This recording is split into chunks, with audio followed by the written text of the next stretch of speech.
Welcome back everyone. Hi, if you're new, I'm Tori, and today I want to share with you a pretty small haul and then also share my February TBR. So it was my birthday yesterday, actually February 6th, and over the weekend, I just celebrated all weekend long. So I had a fabulous weekend and I did pick up some books along the way. And then also, I don't typically film TBR videos anymore, but I do film them every now and then when I feel like, my reading life could use a little bit more structure on the back end. So I'm currently juggling a lot of current reads at the moment and still excited for a lot of books to get to for the month. I hope you enjoyed this video. Let's get into it.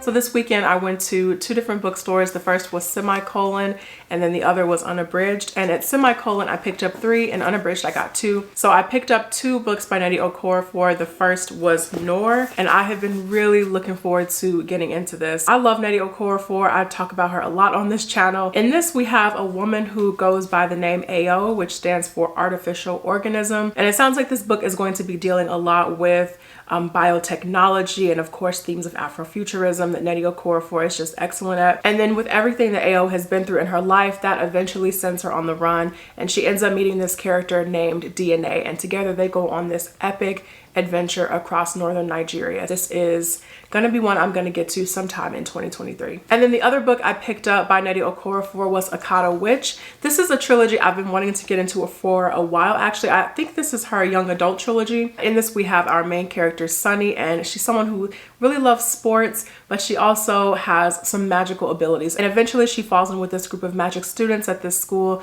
where they are learning to change, it sounds like the fabric of reality, or yeah, they're studying the visible and invisible, learning to change reality.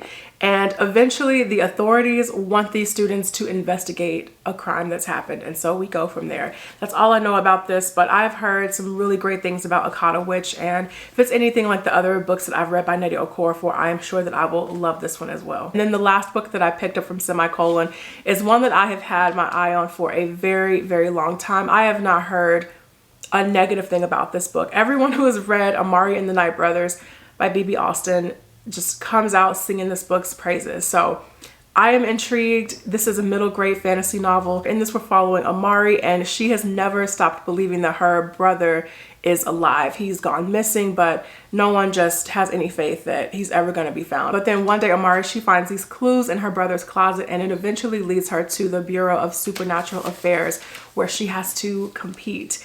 And if she loses the tryouts, she's never going to find out what actually happened to her brother. So this sounds so epic and magical, and again, I've just heard nothing but great things, so I will be getting to this very, very soon. And then to wrap up the haul portion of the video, I ended my bookstore journey at Unabridged, and I picked up Abandoned by Blake Crouch. I'm just making my way through everything Blake Crouch at this point, as you guys can clearly tell. I actually forgot when this was originally published, but it was republished like in October of last year with this new cover. So it was published by Ballantine Books. So in 1983, in this really remote mining town, everyone in the town just completely disappeared. No trace of anyone has ever been found.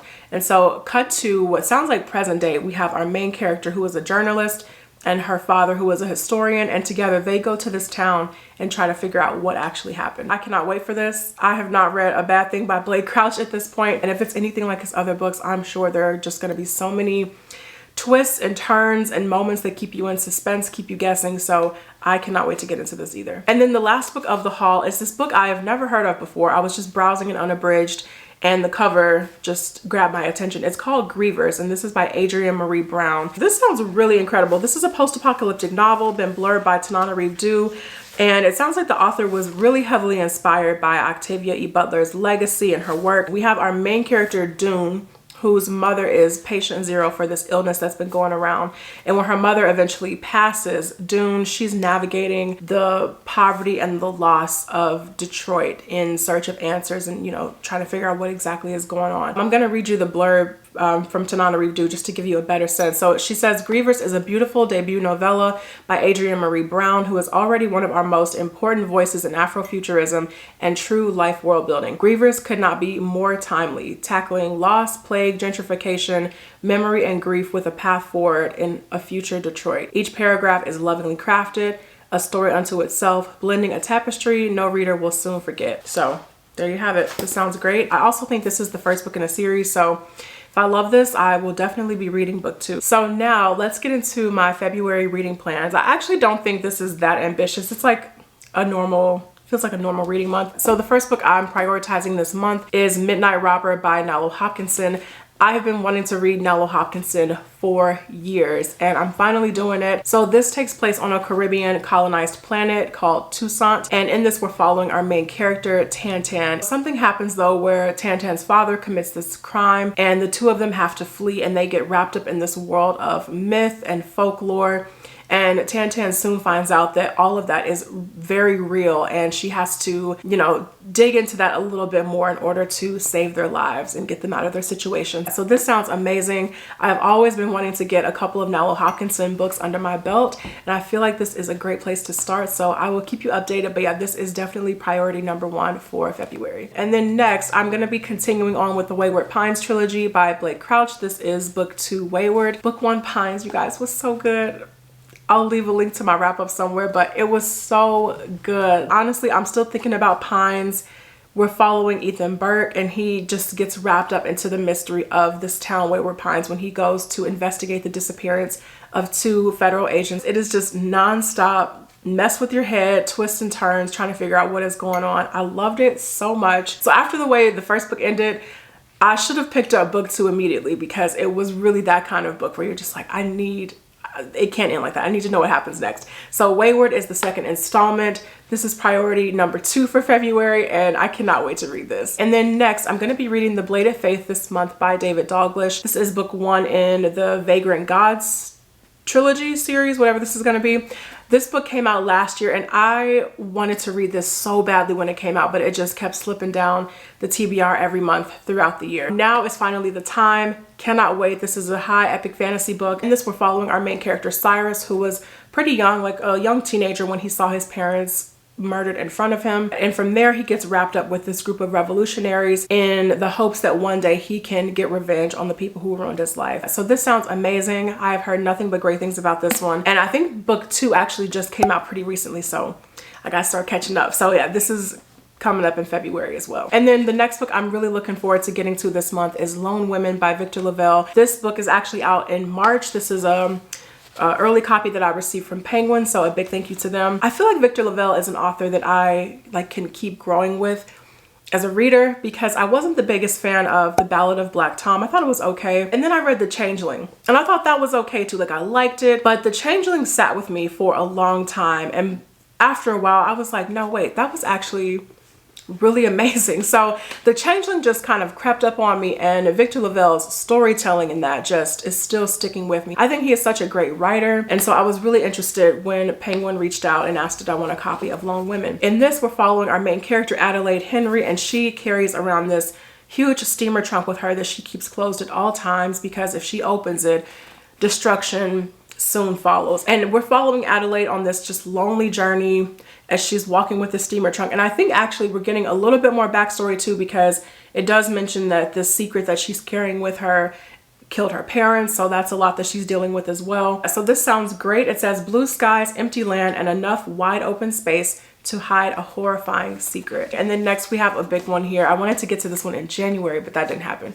And that's Blood Marked by Tracy Deonn. I am so excited for this. I loved Legendborn so much. It was one of my favorite books that I've read in, I think, oh my gosh, 2021. That seems so far away now. One of the best books I read that year. I fell in love with Bree's story, the 2 different magic systems, the history and the lore, and just the way that Tracy Deonn weaves in these incredible themes through the maternal line. I really do. I love it so much. So I have already read the prologue of this, and I'm just like, yes, this is going to be amazing. So cannot wait to get into this. If you're just completely unfamiliar, in the first book, Legendborn, we have our main character, Bree, and she attends college, but she's not really a college student. She's in this program because I think she's like 16, but she's at University of North Carolina. And while she's there, she gets wrapped up with this group, this order. And it turns out that everyone a part of this order, they are descendants of the Knights of the Round Table. And the more that Bree starts to hang out with them, the more that she starts to realize some things about her own lineage and her ancestry. It is incredible. So I loved Legendborn so much. I love Brie, and I will be getting to this very, very soon. And then next, I'm so excited to finally say this, you guys. I am starting Blood of Elves by Andrzej Sapkowski. This is officially book 1 in the Witcher saga. So I've now read The Last Wish. I recently wrapped up Sword of Destiny, and I enjoyed that overall. But now I am starting book 1, and I'm starting my Witcher journey for real this time. I just have such a good feeling about this. I really liked the way Sword of Destiny ended. And so now we're getting into the proper series, and we're following Geralt, again, who is a monster hunter.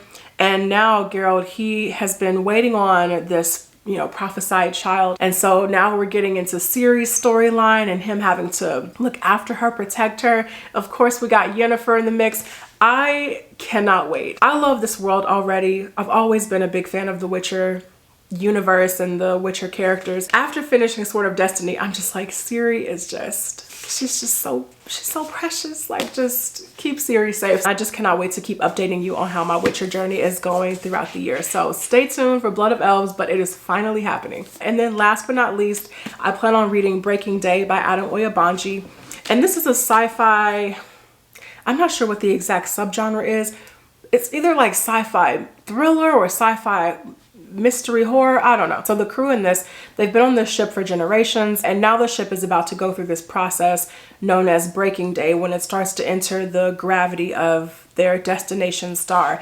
But as this starts happening, one of our main characters begins to have these strange visions. Like, he starts to see this woman just, and she's on the cover, he starts to see this woman like floating through space or floating by their spaceship with like no suit on, no helmet, nothing. And as they get closer to their destination, our main character starts to feel like, you know, maybe their ancestors, the first crew, you know, they don't really want them to land on this star. So who knows how that's gonna go. So this sounds like it is going to be just a really good spooky read. We'll see what happens. But yeah, this is another one that I am looking forward to getting to in February. So that is it for me, you guys. Thank you all so much for watching this video. I really appreciate it. Let me know down in the comments, what are your reading plans for the month? I want to hear about them. And I will see you guys in the next video. Take care.